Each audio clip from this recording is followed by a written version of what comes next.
Welcome. Good afternoon to you. We had started Strong Roots by APJ Abdul Kalam.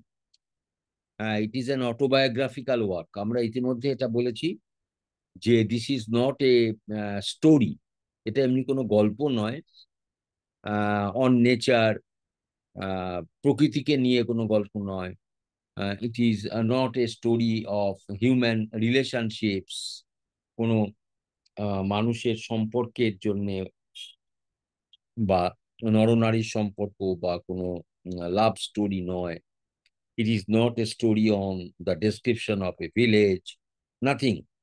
It is rather a story about the history of family, history of father, mother, himself, etc. যেটা হচ্ছে related to the President of India, the late President of India, APJ Abdul Kalam. ওকে, তা আমরা গতদিন যেটা আমরা আমরা তিনটে paragraph আমরা পড়েছি। দেখো তোমাদের পেজ নাম্বার 65, 65 পাতা, পেজ নাম্বার 65। আমরা ইতিমধ্যে কমপ্লিট করেছি তিনটে প্যারাগ্রাফ। এখান থেকে আমরা জানতে পেরেছি এপিজে আব্দুল কালামের নেটিভ প্লেস, তার জন্ম কোথায় হয়েছিল জানতে পেরেছি, তার বাবা, তার মায়ের নাম ইত্যাদি আমরা সব জেনেছি। তার বাবা মা সম্পর্কে এপিজে আব্দুল কালামের যে অ্যাটিটিউড, তার যে আইডিয়া অ্যাবাউট হিজ প্যারেন্টস, সেটাও আমরা জানতে পেরেছি। পুরো ব্যাপারটাই অটোবায়োগ্রাফিক্যাল, এগুলো আমরা জেনেছি। তারপর আবার জেনে পেরেছি যে এপিজে আব্দুল কালাম, তারা অনেক ভাই বোন ছিলেন। ভাই বোনের মধ্যে কালাম সাহেব একজন, একটা শর্ট বয়, বেটে খাটো ছেলে, এটা আমরা আগের দিন পড়েছি। হ্যাঁ, কিন্তু তার বাবা মা কিন্তু ছিলেন খুব লম্বা চওড়া, টল অ্যান্ড হ্যান্ডসাম, এগুলো আমরা জেনেছি। ওরা বাস করতেন একটা তাদের পুরনো পৈতৃক বাড়িতে, সেটা in the middle of the 19th century এবং ঊনবিংশ শতাব্দীর মাঝামাঝি। Hmm it was a fairly large pucca house, আমরা এগুলো সব আলোচনা করেছি। তারপরে বলেছেন তার বাবা Abdul Kalam's father was very austere, মানে very discipline and strict, use to avoid all the unnecessary comforts and luxuries, যেগুলো দরকার নেই। আননেসেসারি কমফোর্টস অ্যান্ড লাক্সারিজ এগুলোকে পছন্দ করতেন না তার বাবা। তার বাবা কিন্তু খুব স্ট্রিক্ট ম্যান ছিলেন। যাই হোক, all necessities were provided for, কিন্তু তার বাবা ছেলে মেয়েদের জন্য সবসময় যা দরকার তাই তিনি ব্যবস্থা করতেন। যেমন ইন টার্মস অফ ফুড, খাবার দাবার, মেডিসিন, ওষুধপত্র, ক্লোদিংস, পোশাক পরিচ্ছদ, সবার ব্যবস্থাই তিনি করতেন। I would say mine I would say mine was a very secure childhood. Abdul Kalam খুব কনফিডেন্টলি হি সেজ, তিনি খুব বিশ্বাসের সঙ্গে বলছেন যে হিজ চাইল্ডহুড ডেজ আর ফাইন, তার শৈশবের দিনগুলো খুব সুন্দর ছিল। এবং he had spent his childhood peacefully, happily, in the company of his father and mother. তার বাবা মা যেভাবে তাদেরকে মানুষ করেছিলেন, বড় করেছিলেন, তাতে এপিজে আব্দুল কালাম খুব খুশি, মেটেরিয়ালি অ্যান্ড ইমোশনালি, দুটো দিক দিয়ে। একটা হচ্ছে from material point of view, এটা মানে কি, what does it mean materially? এখানে কালাম সাহেব বলছেন, দ্য রাইটার এখানে বলছেন যে whatever they needed in their boyhood, হ্যাঁ, was supplied by his parents. ওই বাল্যকালে তাদের যা যা দরকার পড়তো সবই তার বাবা মা তাদের সাপ্লাই দিত। অ্যান্ড ইমোশনাল, এবং আবেগের দিক দিয়ে। ইমোশনাল মানে related to feelings within heart, আবেগ, আবেগের মধ্যে কি কিছু চাওয়া, কিছু আনন্দ করা, উচ্ছ্বাস, হ্যাঁ, এই ব্যাপার ট্যাপার গুলো তার বাবা মা খুব ভালো দেখতেন। হ্যাঁ, আমরা তাহলে এইটুকু যে আলোচনা করলাম এক দূর পর্যন্ত, তাহলে এখানে আমরা we have got a lot of information. এটাই হচ্ছে অটোবায়োগ্রাফিক্যালিটি বা অটোবায়োগ্রাফিক্যাল পিস অফ ওয়ার্ক। এটাকে আমরা বলতে পারি একটা আত্মজৈবনিক লেখা। মানে আমরা এখান থেকে get some details of personal life of APJ Abdul Kalam. এবার আমরা যদি একটু ল্যাঙ্গুয়েজের দিক দিয়ে যেমন বলি, যেমন মেটেরিয়াল, এই যে মেটেরিয়ালি, এটা অ্যাডভার্ব। আবার মেটেরিয়াল যদি করি এটা অ্যাডজেক্টিভ। আবার মেটেরিয়ালাইজ যদি করি এটা ভার্ব। তাহলে অনেকগুলো জিনিস হয়ে গেল, মেটেরিয়াল, মেটেরিয়ালি, মেটেরিয়ালাইজ, আবার মেটেরিয়াল ইটসেলফ অ্যান অ্যাডজেক্টিভ। তাহলে অ্যাডজেক্টিভও বটে, আবার মেটেরিয়ালটা নাউনও বটে। তাহলে material is both an adjective and a noun. Adverb হচ্ছে মেটেরিয়ালি, তোমরা জানো, বাই অ্যাডিং এল ওয়াই। আর ভার্ব হয়েছে by adding ISE. Materialize, materialize মানে কোনো কিছুকে সার্থক রূপ দেওয়া, হুম, ঠিকঠাক শেপ দেওয়াকে বলে মেটেরিয়ালাইজ করা, হুম, টু হ্যাভ সাকসেস ইত্যাদি। আর ইমোশনালি, এটা তো একটা অ্যাডভার্ব বটেই, কেন ইমোশনাল যদি করি এটা অ্যাডজেক্টিভ হবে, একটা নাউন যদি করি ইমোশন হবে, আর ভার্ব যদি করি ইমোশনালাইজ করা হবে। এখানে চারটে নিউ নিউ ফর্ম। দেখো আবার দেখো, ইমোশন, ইমোশন এটা নাউন, ইমোশনাল অ্যাডজেক্টিভ, ইমোশনালাইজ আইএসি অ্যাড করো, এটা ভার্ব, ইমোশনালি অ্যাডভার্ব। তাহলে আমরা এটুকুর মধ্যে আমরা যেমন লেখাটার যেমন কিছু সাহিত্য গুণ, যেমন তার আলোচনা করলাম পরিবার নিয়ে, আমরা দু একটা আর আমি সবটা ওভাবে যাচ্ছি না, আমি পুরোনোটার মধ্যে আর আলোচনা করছি না, কারণ আমার নতুন ভাবে আমাকে শুরু করতে হচ্ছে। সেখান থেকে আমরা দু একটা শব্দ নিয়ে আমরা একটু আলোচনা করলাম। এবারে আসছি নেক্সট প্যারা, প্যারা নাম্বার 4। প্যারা নাম্বার 4, পেজ নাম্বার 65, 65 পাতায় para number 4। I normally ate, I normally ate, ate মানে আই টুক মাই ফুড, আমি আমার খাবার দাবার খেতাম উইথ মাই মাদার, আমার মায়ের সঙ্গে, sitting on the floor of the kitchen, এবং মায়ের সঙ্গে যে বসে খেতাম on the floor of the kitchen, রান্নাঘরে, আর রান্নাঘরে মেঝের উপরে বসতাম, বসে মার সঙ্গে খাওয়া দাওয়া করতাম। She would place a banana leaf, banana leaf মানে কলা পাতা, মা আমাদের একটা কলা পাতা দিতেন বিফোর মি, আমার সামনে। আমার সেখানে থালা, স্টিলের থালা বা কাঁসার থালা এসব ছিল না, ব্যানানা লিফ মানে কলা পাতা বিছিয়ে দিতেন। On which my mother ladled rice, এই শব্দটা নতুন, লিখে নাও please, write down.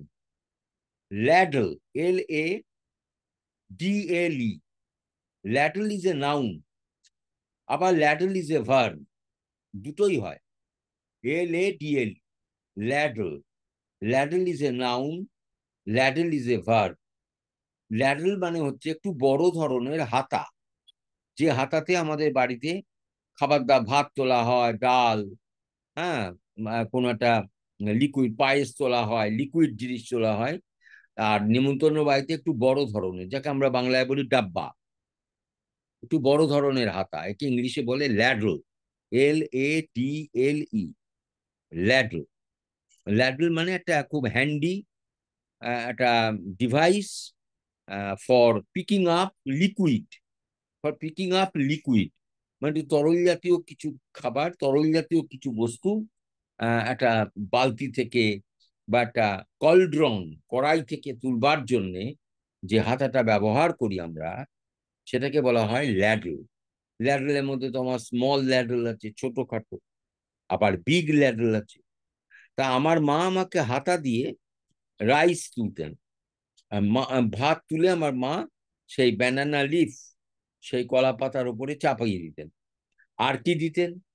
Aromatic sambar, aromatic, A R O M A, aroma, aroma মানে সেন্ট, সুগন্ধ, তার অ্যাডজেক্টিভ হলো অ্যারোম্যাটিক, টিআইসি অ্যাড করে এটাকে সুগন্ধি মানে একটা মানে সুরভিত, একটা সুগন্ধযুক্ত, এই অ্যাডজেক্টিভটা তৈরি করা হলো অ্যারোম্যাটিক সম্বর। একটা সম্বর নিশ্চয়ই জানো, সাউথ ইন্ডিয়ানরা এগুলো, যেমন আমরা ইডলি খাই, যখন ধোসা খাই, আমরা যে সমস্ত এই সাউথ ইন্ডিয়ান ফুড আমরা যখন খাই, ওরা তার সঙ্গে একটা সম্বর দেয়, ওটা একটা special preparation by the South Indian people, এবং সেটাতে ওরা বলে এটা নাকি ডাইজেস্টিভ।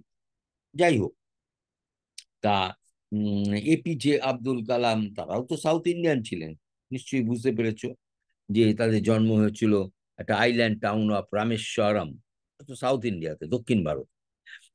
তখন বলছেন যে এটা অ্যারোম্যাটিক সম্বর আমার মা দিয়ে দিতেন।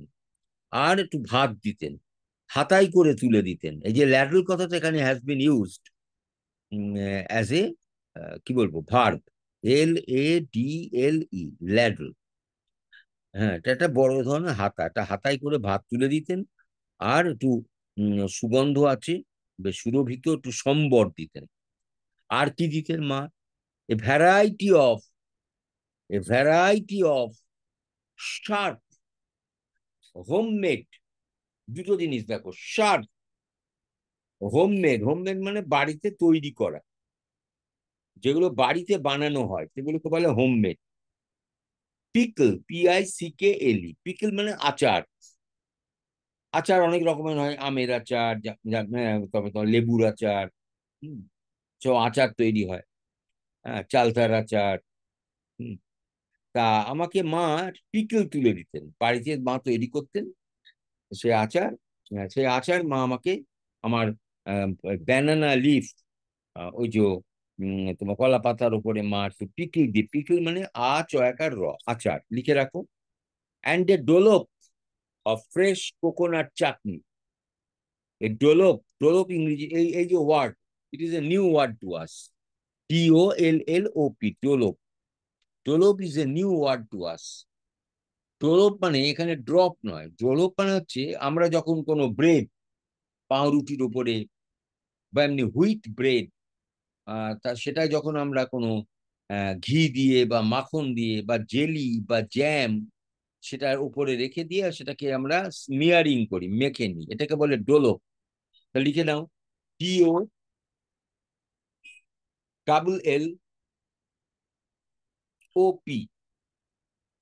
ডোলপ। আবার বলছি, DOLLOP,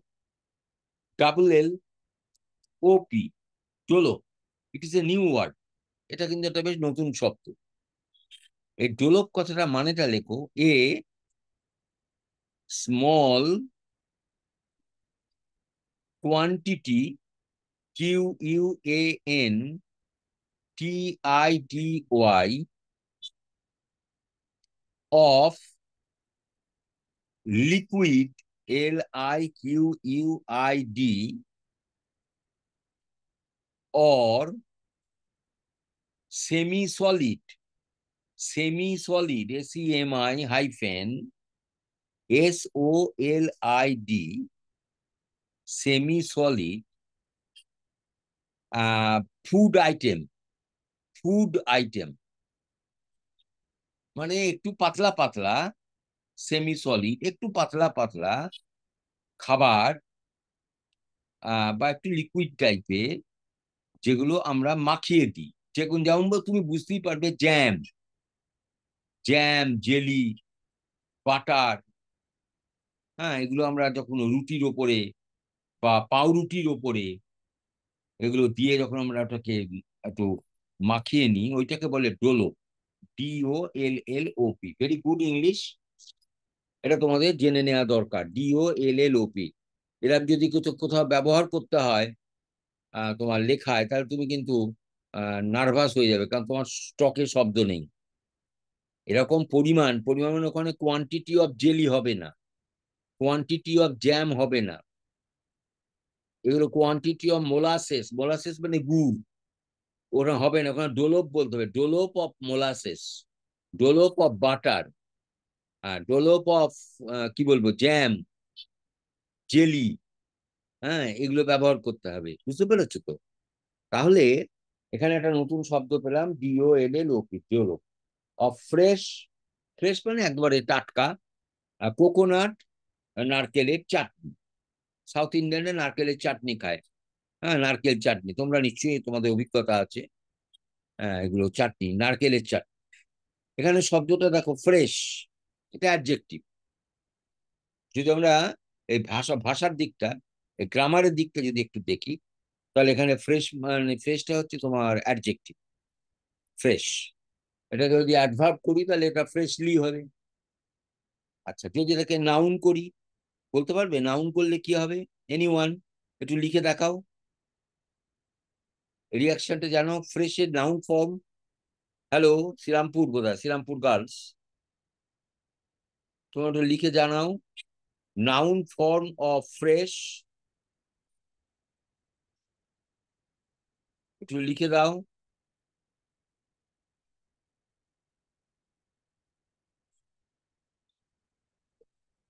freshness, very good, right answer, right answer.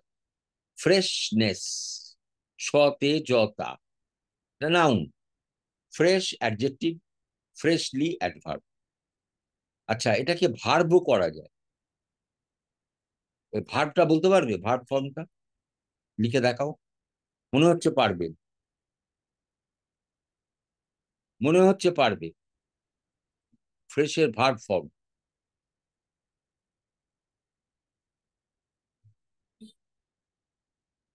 দেখো, একটু টাটকা করা, সতেজ করা, হবে কি? মনে হচ্ছে কি হলো, হবে না? দেখো আরেকবার চেষ্টা করো। ফ্রেশের ভার্ব ফর্ম তোমরা জানো। হ্যাঁ, freshen, freshen, good good, right answer. Girls high school, right answer, thank you. Srirampur girls high school has given the right answer. Freshen, FRESHEN। তার মানে ইএনটা হচ্ছে তোমার সাফিক্স, তাই তো?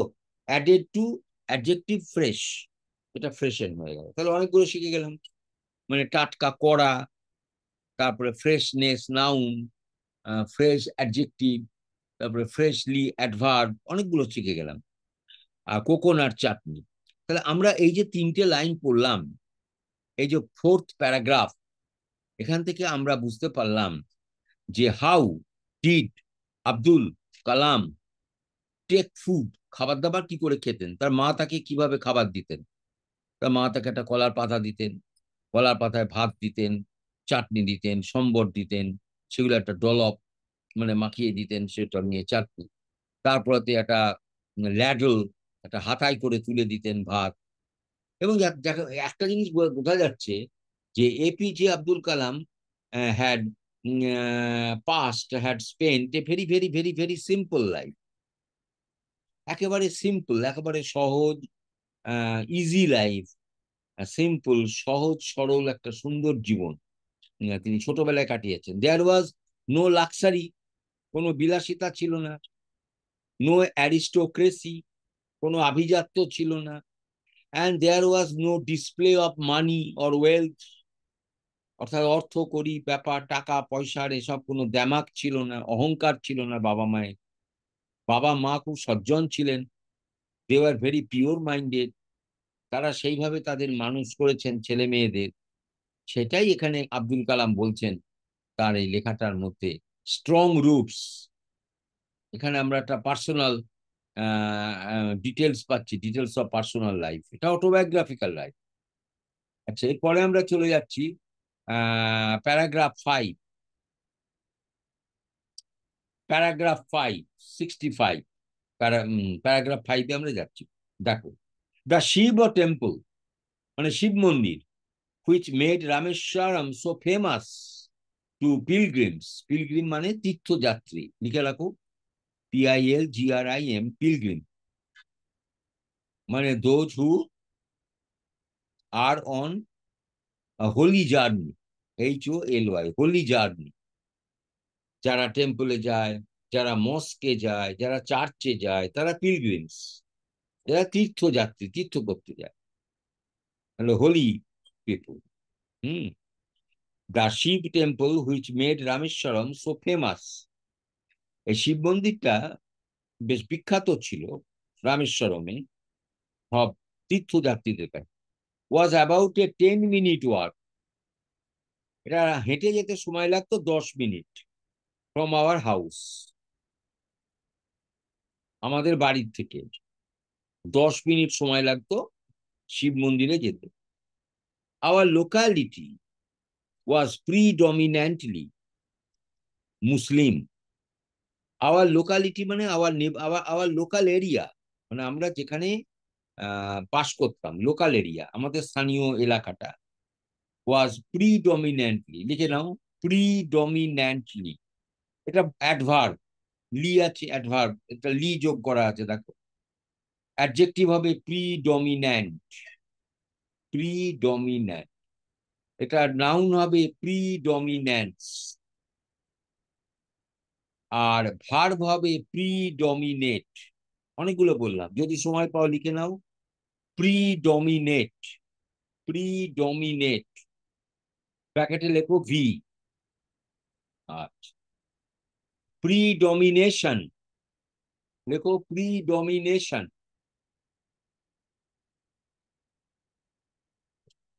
ব্র্যাকেটে লেখো নাউন।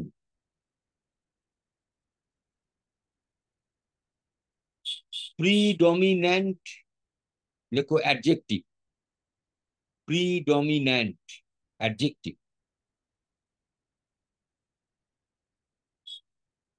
এবার লি যোগ করো, প্রিডমিন্যান্টলি, এটা অ্যাডভার্ব।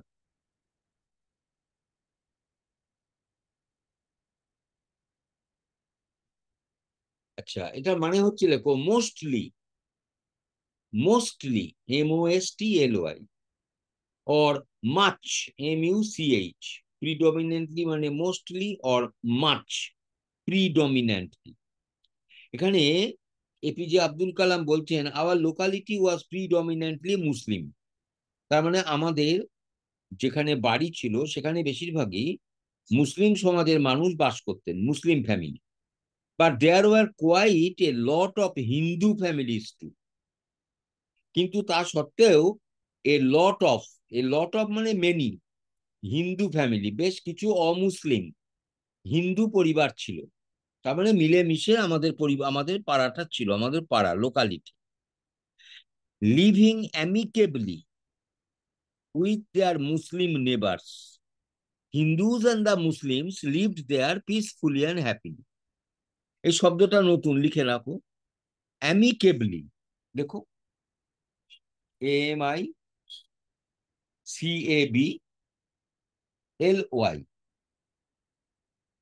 লেখো অ্যাডভার্ব, হয়েছে? অ্যাডভার্ব। আচ্ছা, অ্যাডজেক্টিভ করো। লিটাকে, লিটাকে ডিলিট করো, তাহলে অ্যামিকেবল, AMICABLE,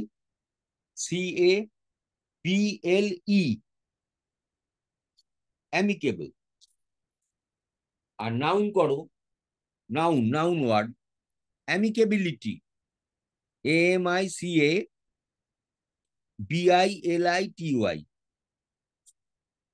অ্যামিকেবিলিটি। আর ভার্ব নীল, ভার্ব হবে না। তাহলে তিনটে হলো, amicability noun, amicable adjective, amicably verb. তাহলে what is the meaning of amicably? Amicably মানে লেখো পিসফুলি, পিসফুলি শান্তিতে, কমা দিয়ে লেখো হ্যাপিলি, হ্যাপিলি, হয়েছে?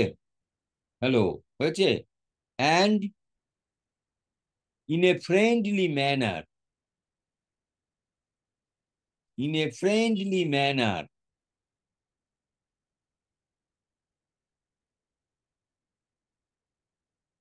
এটা কি বলা হয়? Amicably, AMICABLY,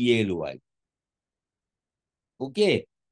amicably, AMICABLY। তার মানে আমাদের পাড়াতে both the communities, Hindus and the Muslims, lived together happily and peacefully. আচ্ছা, এখানে একটা শব্দ আছে নেবার, NEIGHBOUR, নেবার মানে প্রতিবেশী, প্রতিবেশী, পাশাপাশি যারা আমরা থাকি তারা প্রতিবেশী। এটা অ্যাডজেক্টিভ হবে, ইয়ে কি বলে, নেবারলি, নেবারলি। এটা কিন্তু অ্যাডভার্ব হবে না।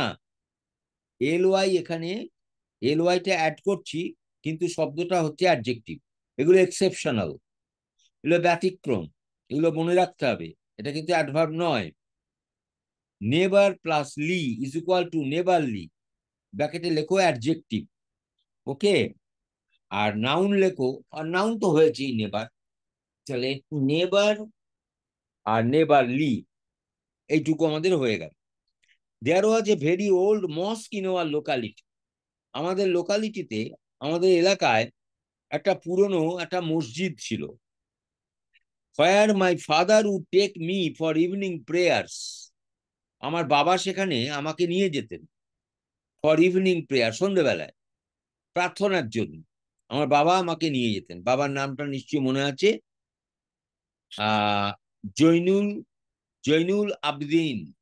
Zainul Abdin, he was a holy man, he was a good man, he was a good souled man. সে কথা বাবার কথা বলছে, যে আমি বাবার সঙ্গে যেতাম মসজিদে সন্ধ্যেবেলায়, সেখানে প্রেয়ার জানানোর জন্য। কার কাছে? To their coveted God, to their coveted Almighty. সেটা কোটা বলে আল্লাহ, এটা বলে এইচ, to their spirit, the supreme spirit. I had not the faintest idea. Faint, FAINT, faint মানে খুব হালকা। I had not the faintest idea of the meaning of the Arabic prayers chanted. আমার সামান্যতম, লেখো ফেন্টেস্ট, FAINTEST,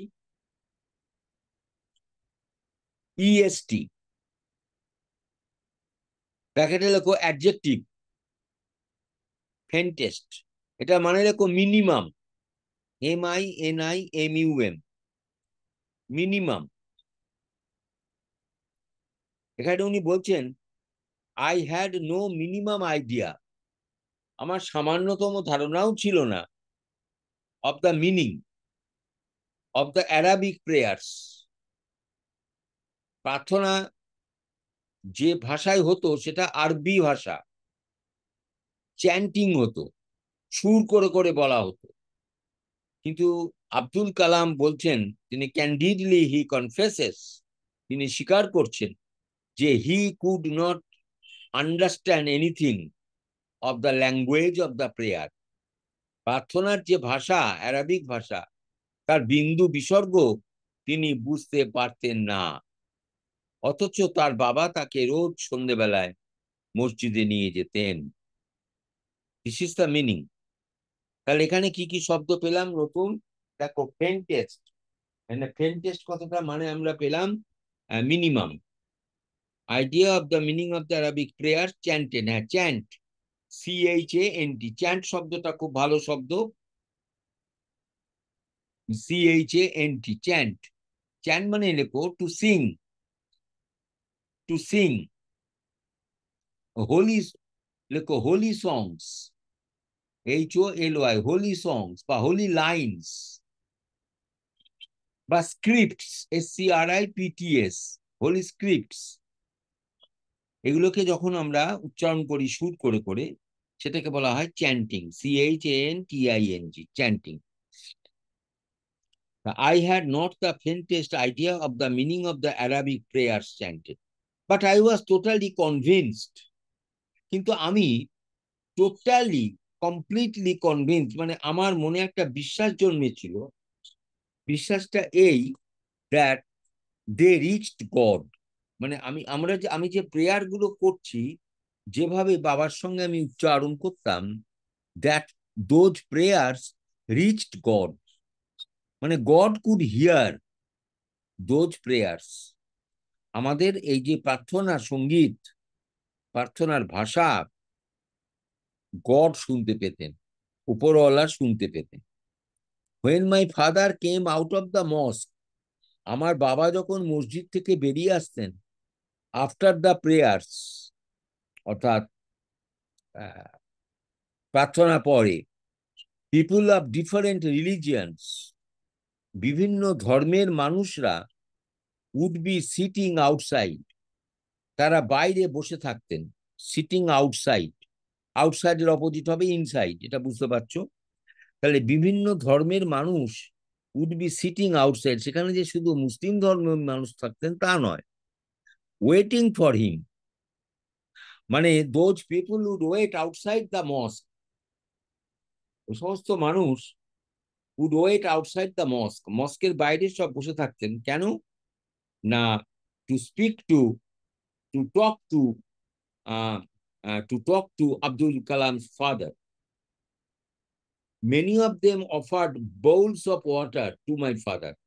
তাদের মধ্যে অনেকে আমার বাবাকে bowls of water, জল দিতেন একটা পাত্রে করে, এটা বটল নয়, এখানে BOWL লেখো, বোল, উচ্চারণটা বাউল নয়, bowl, BOWL, bowl. bowl মানে লেখো এ কন্টেইনার, এ কন্টেইনার, CONTAINER। একটা আধার, পাত্র লেখো, ব্র্যাকেটে লেখো পাত্র। bowls of water, আমার বাবাকে জল দিতেন। who would dip his finger tips in them, তার বাবা ওই যে বোলস অফ ওয়াটার, ওই যে নানান ধর্মের মানুষ আমার বাবাকে একটা ছোট ছোট পাত্রে, কোনটা হয়তো বাটি, কোনটা হয়তো তার চেয়ে একটু বড় বাটি, হ্যাঁ, এইসব করে আমার বাবাকে জল দিতেন। আমার বাবা কি করতেন? ডিআইপি, ডিপ লেখো, ডিআইপি, ডিপ। ডিপ শব্দটা মানে লেখো SOAK, SOAK, ডুবিয়ে দেওয়া। ডিআইপি, ডিপ মানে ডোবানো। His finger tips, finger tips মানে হচ্ছে বাবা তার আঙুলের যে ডগা, টিপ, টিপ মানে হচ্ছে দ্য ফ্রন্ট, একদম the front part of A finger. আমাদের আঙুলের যে ফ্রন্ট পার্ট, সেই ফ্রন্ট পার্টকে বলা হয় টিপ, TI, ফিঙ্গার টিপ। অর্থাৎ আমার বাবা ওই জলের মধ্যে কোনটা, কেউ বাটি দিয়েছে, কেউ জামবাটি দিয়েছে, কেউ বলো একটা অন্য পাত্র দিয়েছে, হ্যাঁ, তার মধ্যে আমার বাবা হাতটা ডুবিয়ে দিতেন, আঙুলটা ডোবাতেন। অ্যান্ড সে এ প্রেয়ার, এবং আমার বাবা বিড়বিড় করে কি যেন বলতেন। This water was then carried home for invalid, আর ওই মানুষেরা এই জলটা বাড়িতে নিয়ে যেতেন। কেন?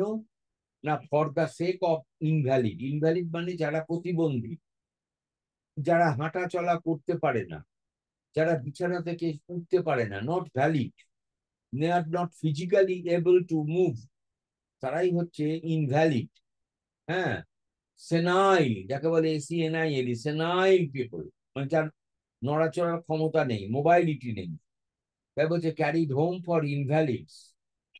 যারা বাড়িতে অনেকে আছে প্রতিবন্ধী, যারা হাঁটাচলা করতে পারেন না, তাদের জন্য এরা ওই জলটাকে নিয়ে যেতেন। এটা মনের বিশ্বাস, কেন না তাকে সুস্থ করার জন্য।